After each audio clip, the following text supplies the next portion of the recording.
तो मूवी की शुरुआत में हम जिम को नेटली नाम की एक लड़की के साथ देखते हैं जो यहाँ पर अपने हॉस्टल में उसके साथ इंटीमेट होने की कोशिश करता है। वो लड़की भी उसके साथ इंटीमेट होने लगती है, लेकिन अभी इन दोनों के बीच में कुछ भी हो पाता तभी जिम के पेरेंट्स उससे मिलने के लिए यहाँ पर आ जाते हैं। जिम के डैड जैसे ही उसके रूम में जाते हैं तो उनकी आंखें फटी रह जाती हैं। जिम यहाँ पर अपने डैड को देखकर परेशान हो जाता है और उसे बहुत अजीब लगता है। जिम अपने डैड को बाहर जाने के लिए बोलता है। इस पर जिम के डैड कहते हैं इसमें परेशान होने की कोई बात नहीं है, सेक्स करना एक आम बात है जो हर एक इंसान करता है। जिम के लिए इतना काफी नहीं था कि तभी उसकी मॉम भी यहाँ पर आ जाती है और जिम को एक लड़की के साथ इंटीमेट होता देख ऑकवर्ड फील करने लगती हैं। तभी यहाँ पर नेटली के भी पेरेंट्स आ जाते हैं और उसे एक लड़के के साथ इंटीमेट होते देख उन्हें बहुत गुस्सा आता है और इस तरह जिम का सारा मजा किरकिरा हो जाता है। मूवी के अगले सीन में ओज को कॉलेज के बाहर बुक पढ़ते हुए देखते हैं। तभी उसके पास स्टीफलर आता है। इसके बाद दोनों क्लासरूम में चले जाते हैं। आज इनका एग्जाम होता है, लेकिन स्टीफलर को ये बात भी मालूम नहीं होती कि आज उसका एग्जाम है। एग्जाम खत्म होने के बाद ओज हैदर से मिलता है और यहाँ पर हमें पता चलता है कि हैदर अपने समर वेकेशन को एंजॉय करने के लिए शहर से बाहर जा रही है। तभी यहाँ पर केविन भी आ जाता है और ओज से समर वेकेशन पर जाने के लिए रेडी हो जाने के लिए बोलता है। अब जिम भी कॉलेज से अपने घर आ गया होता है और नाडिया के ख्यालों में खोया था जो हाई स्कूल के समय उसकी क्रश थी। तभी उसके डैड वहाँ पर आते हैं और उसे समझाते हैं कि लाइफ में अगर कोई चीज ना मिले तो उसके लिए परेशान नहीं होना चाहिए, बस अपना हौसला बनाए रखो और कोशिश करते रहो, लाइफ में बहुत मौके मिलेंगे। इसके बाद हम स्टीफलर को देखते हैं जिसने अपने घर पर एक बार फिर से पार्टी रखी थी जिसमें उसके सभी फ्रेंड्स और बहुत सारी लड़कियां आई थी और यहाँ पर सरमन भी होता है। तभी यहाँ पर कुछ लड़के स्टीफलर से उसकी मॉम और फिंच के अफेयर के बारे में बात करने लगते हैं। इस पर गुस्सा होकर स्टीफलर उनको पार्टी से बाहर कर देता है। जब फिंच, जिम और केविन इस पार्टी में एंजॉय कर रहे होते हैं तब यहाँ पर कुछ लड़कियां आकर जिम का मजाक उड़ाने लगती हैं क्योंकि उन्होंने भी उसकी नाडिया वाली वीडियो को देखा था। तभी जिम और केविन की नजर बिकी और जेसिका पर पड़ती है। केविन की गर्लफ्रेंड बिकी ने प्रॉम नाइट के बाद उससे ब्रेकअप कर लिया था और काफी समय बाद मिलने से ये दोनों ऑकवर्ड फील कर रहे थे। अपनी गर्लफ्रेंड हैदर को एयरपोर्ट पर छोड़ने के बाद ओज भी इस पार्टी में आ जाता है। तभी हम देखते हैं कि फिंच घूमते हुए स्टीफलर की मॉम के रूम में चला जाता है और उनकी चीजों को छूने लगता है, लेकिन तभी स्टीफलर फिंच को अपनी मॉम के रूम में देखकर बहुत गुस्सा होता है और उसे वहां से भगा देता है क्योंकि पिछले पार्ट में हमने देखा था कि स्टीफलर को फिंच और उसकी मॉम के अफेयर के बारे में पता चल गया था और उसने उनको इंटीमेट होते हुए भी देख लिया था। इसके बाद हम स्टीफलर को क्रिस्टी नाम की एक लड़की के साथ घर के बाहर गार्डन में देखते हैं। वो उसके साथ एंजॉय करने के लिए यहाँ लाया होता है। क्रिस्टी उसके लिए ड्रिंक बनाने जाती है, लेकिन तभी ऊपर से एक लड़का स्टीफलर के ऊपर पेशाब करने लगता है, लेकिन उसे मालूम नहीं होता कि स्टीफलर और क्रिस्टी नीचे हैं। तभी गलती से एक फ्लावर पॉट क्रिस्टी के सर पर गिर जाता है और वो बेहोश हो जाती है। स्टीफलर को लगता है कि क्रिस्टी उसके ऊपर ड्रिंक गिरा रही है और वो उसमें नहाने लगता है, लेकिन तभी स्टीफलर को उसका टेस्ट यानी स्वाद अजीब लगता है। जब उसे पता चलता है कि किसी ने उसके ऊपर सुसु किया है तो उसे बहुत ज्यादा गुस्सा आता है। तभी यहाँ पर पुलिस आकर पार्टी को बंद करवा देती है, जिसके बाद सभी लोग अपने अपने घर चले जाते हैं। इसके बाद हम देखते हैं कि जिम को नाडिया का कॉल आता है। नाडिया उसे बताती है कि वो समर वेकेशन के एंड तक उससे मिलने के लिए आने वाली है और वो उसके साथ एंजॉय करेगी। ये सुनकर जिम थोड़ा सा परेशान हो जाता है। इसके बाद वो ओज और फिंच से मिलकर ये बात बताता है। वो उनसे कहता है कि नादिया मुझसे कुछ ज्यादा ही उम्मीद कर रही है। इसके बाद ओज और फिंच कहते हैं कि अब तुम्हें इन सभी बातों का एक्सपीरियंस हो चुका है और अब तुम पहले जैसे नहीं रहे। ये सुनकर जिम को थोड़ी सी हिम्मत मिलती है। अब केविन समर वेकेशन की प्लानिंग करता है, जिसके बाद सभी लोग अपना अपना बैग पैक करके अपने समर वेकेशन को एंजॉय करने के लिए निकल जाते हैं। केविन स्टीफलर को भी अपने साथ ले जाता है और मस्ती करते हुए ये सभी अपनी वेकेशन वाली जगह पर पहुंच जाते हैं। यहाँ पर रुकने के लिए इन लोगों ने एक घर रेंट पर लिया होता है। अब सभी लोग अंदर जाकर अपना अपना सामान रख देते हैं। यहाँ पर आने के बाद जिम अभी भी नाडिया के बारे में सोचकर परेशान हो रहा था, वो उसे खुश कर पाएगा या नहीं। तभी ओज कहता है कि इस बारे में उसे एक लड़की ही बता सकती है। अब जिम अभी तक केवल मिशेल के साथ ही इंटीमेट हो पाया था और वही उसे बता सकती थी कि वो लड़कियों के साथ कैसा परफॉर्म करता है। जिम को पता होता है कि मिशेल भी अभी इसी शहर में है और वो बैंड कैंप में आई हुई है। वो उसे ढूंढने के लिए निकल जाता है। कुछ देर बाद उसे मिशेल मिल जाती है। वो मिशेल के पास जाकर उससे बातें करने लगता है और कुछ देर बाद उससे डायरेक्टली पूछ लेता है कि जब मैं तुम्हारे साथ पहली बार इंटीमेट हुआ तो तुम्हें कैसा लगा था। मिशेल पहले तो कहती कि उसे बहुत अच्छा लगा था, लेकिन इसके बाद वो कहती कि वो बहुत घटिया था क्योंकि तुम्हें खुद ही पता नहीं था कि तुम क्या कर रहे थे। इसके बाद मिशेल वहाँ से चली जाती है। अब जिम पहले से तो परेशान था ही, ये सुनकर और भी ज्यादा परेशान हो जाता है। तभी यहाँ पर बैंड कैंप का डायरेक्टर आता है और उसे अपना ही आदमी समझकर अपने साथ बैंड कैंप में ले जाता है। यहाँ पर उसे बैंड बजाना होता है, लेकिन उसे इस बारे में कुछ भी पता नहीं होता और पूरे बैंड कैंप के सामने उसकी इज्जत का बैंड बज जाता है। इसके बाद हम देखते कि केविन विकी से मिलता है। इन दोनों का ब्रेकअप हो चुका है। ये दोनों कुछ देर एक दूसरे से बातें करते हैं, जिसके बाद विकी यहाँ से चली जाती है। इसके बाद जब ये सभी एक घर की पेंटिंग कर रहे होते हैं तो उस घर से दो लड़कियां निकलती हैं जो एक दूसरे को किस करती हैं। स्टीफलर ये सब बड़े ध्यान से देख रहा था। दोनों लड़कियों के इस अजीब व्यवहार से स्टीफलर को लगता है कि ये दोनों लड़कियां लेस्बियंस हैं। इस बात को वो अपनी सभी दोस्तों से भी बताता है, लेकिन कोई भी उसकी बात पर विश्वास नहीं करता। एक रात जब ओज अपनी गर्लफ्रेंड हेदर से बात कर रहा होता है तो वो दोनों फोन पर ही मजे करने लगते हैं, लेकिन स्टीफलर भी फोन पर इन दोनों की बातें सुन रहा था। जब इन दोनों को ये बात पता चलती है कि स्टीफलर फोन पर उनकी बातें सुन रहा है तो हेदर कॉल कट कर देती है और स्टीफलर की बात से ओज का सारा मजा किरकिरा हो जाता है। इधर स्टीफलर जानना चाहता था कि वो दोनों लड़कियां लेस्बियंस हैं या नहीं।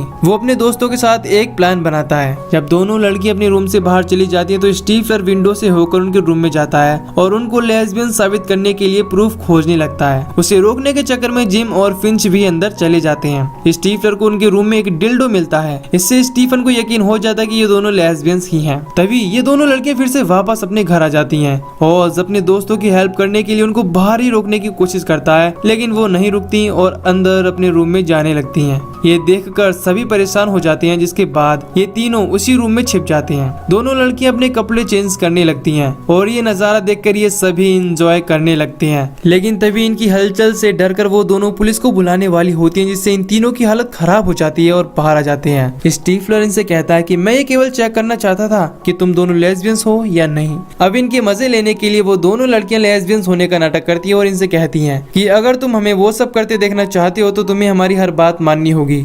ये तीनों ठरकी राजी हो जाते हैं, जिसके बाद ये दोनों मिलकर सबसे पहले स्टीफलर से फिंच के पिछवाड़े पर थप्पड़ मरवाती हैं। जिसके बाद जिम और स्टीफलर को किस करने के लिए बोलती हैं। ये इतने बड़े ठरकी होते हैं कि उनकी ये बात भी मान लेते हैं और जिम स्टीफलर को किस करता है। लेकिन चीजें तब खराब हो जाती हैं जब ये उन तीनों से एक दूसरे को हैंड जॉब देने के लिए बोलती हैं। ये तीनों भी समझ जाते हैं कि उनका मजा लिया जा रहा है, जिसके बाद ये तीनों वहाँ से भाग निकलते हैं। इसके बाद जब ये तीनों बात कर रहे होते हैं तो स्टीफलर के पास उसकी मॉम का कॉल आता है, जो समर वेकेशन को एंजॉय करने के लिए यहीं पर आने वाली होती हैं। फिंच को जब ये बात पता चलती है कि स्टीफलर की मॉम भी यहीं पर आने वाली हैं, तो वो बहुत खुश होता है, क्योंकि उसे स्टीफलर की मॉम के साथ एंजॉय करने का चांस मिल सकता था। कुछ देर वहाँ जिम मिशेल से मिलने के लिए चला जाता है। वो उसे बताता है कि नाडिया को लेकर वो काफी परेशान है, क्योंकि वो उसके साथ कोई भी बेवकूफी नहीं करना चाहता, जैसे कि उसने मिशेल के साथ की थी। यहाँ पर वो मिशेल से ये भी पूछता है कि आखिर तुम प्रॉम नाइट के बाद मुझे छोड़कर क्यों चली गई थी। इस पर मिशेल उसे बताती है कि वो उसे सब कुछ बताकर सिचुएशन को और भी खराब नहीं करना चाहती थी।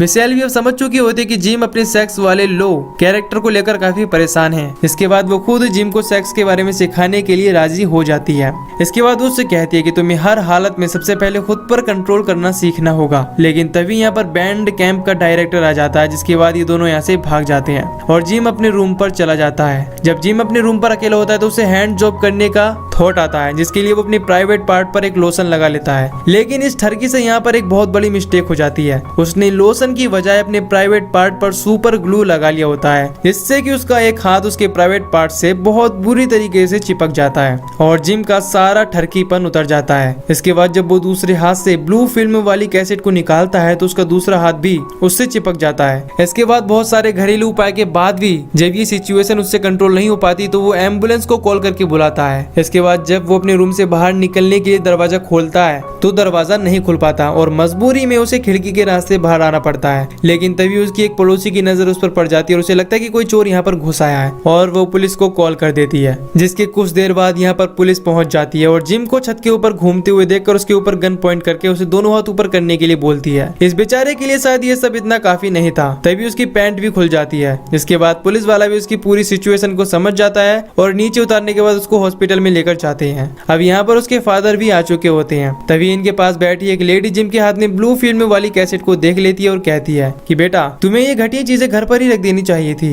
ये सुनकर जिम के डैड का पारा 7वें आसमान पर चढ़ जाता है। वो उससे कहती हैं कि अगर तुम्हारे प्राइवेट पार्ट में तुम्हारा हाथ सुपर ग्लू से चिपक जाए तो तुम क्या करोगी। इसके बाद जिम डॉक्टर के पास जाता है। डॉक्टर उसके हाथ को वहाँ से अलग कर देती हैं, लेकिन इससे उसके प्राइवेट पार्ट में सूजन आ गया होता है, जिससे डॉक्टर उसे अगले 7-8 दिनों तक अपने हथियार को यूज करने से मना करता है। अब जिम जिम के लिए यहाँ सिचुएशन काफी बियर्ड हो जाती है क्योंकि नाडिया भी एक हफ्ते के अंदर आने वाली थी। जिम काफी परेशान होता है कि वो उससे क्या कहेगा। जब जिम अपने दोस्तों के पास होता है तो उसके दोस्त उसका काफी मजाक उड़ाती हैं। जिम जब अपने रूम में जाता है तो देखता है कि उससे मिलने के लिए नाडिया यहाँ पर आ चुकी है, लेकिन जिम नाडिया को देखकर थोड़ा भी खुश नहीं होता क्योंकि अभी उसकी मुसीबत कम नहीं हुई थी। जिम नाडिया से सैटरडे तक वेट करने के लिए बोलता है। उसके बाद जिम मिशेल के पास जाकर इस मुसीबत से छुटकारा पाने के लिए हेल्प मांगता है। इस पर मिशेल जिम को एक प्लान बताती है। जिम मिशेल को अपने साथ नादिया के पास लेकर जाता है और उससे कहता है कि मिशेल मेरी गर्लफ्रेंड है और मैं इसे काफी पसंद करता हूँ और हम दोनों के बीच सेक्स भी हो चुका है। जिम और मिशेल ने एक्सपेक्ट किया था कि ये सुनकर नाडिया वहाँ से चली जाएगी, लेकिन नाडिया को देखकर ऐसा लगता है कि उस पर इस बात का कोई भी असर नहीं हुआ। नाडिया यहाँ पर पार्टी होने तक रुक जाती है। मिशेल जिम को बहुत सारे टिप्स सिखाती है कि कैसे खुद पर कंट्रोल रखा जाए।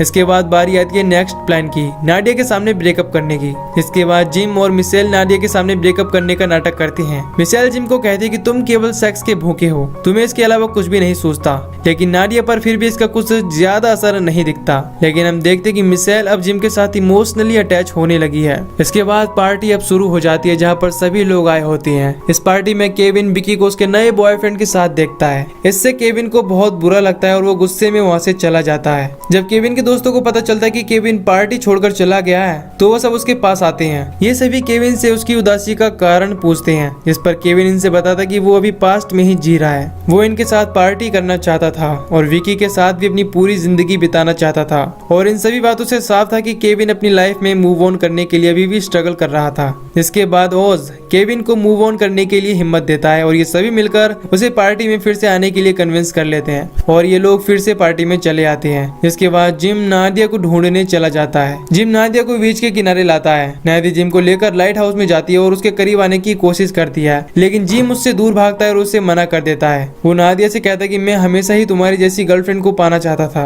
लेकिन अब मुझे ऐसा लगता है कि मैं और तुम कभी भी एक नहीं हो सकते, इसीलिए अब मैं उसके पास जाना चाहता हूँ जिसे मैं सच में पसंद करता हूँ। इसके बाद जिम यहाँ से चला जाता है। जिम अब मिशेल को पसंद करने लगा था। दूसरी तरफ हम देखते हैं कि पार्टी में केविन फिर से विकी के पास आता है, लेकिन इस बार वो काफी अच्छे से बात करता है और वो उनसे सॉरी बोलता है। केविन विकी से बोलता है कि वो हमेशा उसके साथ एक अच्छा दोस्त बनकर रहना चाहता है। विकी को भी केविन की ये बात बहुत अच्छी लगती है। तभी यहाँ पर ओज को सरप्राइज देने के लिए उसकी गर्लफ्रेंड हैदर यहाँ पर अचानक से आ जाती है और ओज यहाँ पर हैदर को देखकर बहुत खुश होता है। इसके बाद हम देखते हैं कि नादिया सरमन की ओर अट्रैक्ट हो जाती है। इसके बाद वो उसे सेड्यूस कर लेती है। सरमन के लिए भी काफी अच्छे मौका होता है। जिसके बाद ये दोनों एक रूम के अंदर चले जाते हैं। तभी इस पार्टी में हम उन दोनों लड़कियों को देखते हैं जिनको स्टीफलर लेस्बियन समझता था, लेकिन इस पार्टी में वो दोनों लड़कियां जब स्टीफलर को रिवील करती हैं कि वो लेस्बियंस नहीं है तो ये जानकर स्टीफलर की होश उड़ जाती है। वो दोनों खूबसूरत लड़कियों के साथ टाइम स्पेंड करना चाहता था। वो दोनों भी राजी हो जाती हैं, जिसके बाद स्टीफलर इन दोनों के साथ चला जाता है।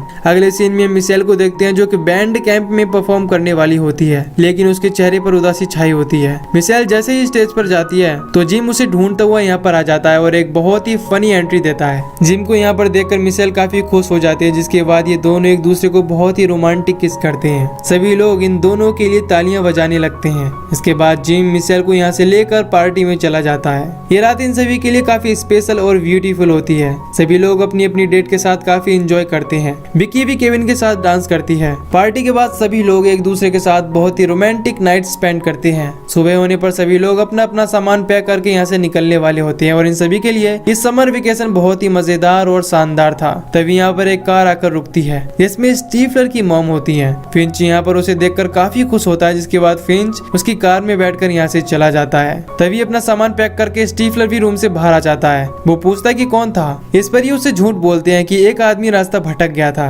इसके बाद ये सभी लोग हंसने लगते हैं। इसके बाद ये लोग अपनी गाड़ी में बैठकर यहाँ से निकल जाते हैं, लेकिन फिंच को यहाँ ना देखकर स्टीफलर को शक हो जाता है कि उसकी मॉम यहाँ पर आई थी और अब फिंच के साथ गई हैं। इसके बाद हम स्टीफलर की मॉम की कार को एक सुनसान जगह पर रुका हुआ देखते हैं, जहाँ पर फिंच उसके साथ हुकअप कर रहा था और ये मूवी यहीं पर खत्म हो जाती है। तो दोस्तों, अगर आपको ये मूवी की एक्सप्लेनेशन पसंद आई हो तो वीडियो को लाइक और चैनल को सब्सक्राइब कर दीजिए। बाकी मैं मिलूंगा आपसे न्यू वीडियो में। Till then take care, love you, bye bye.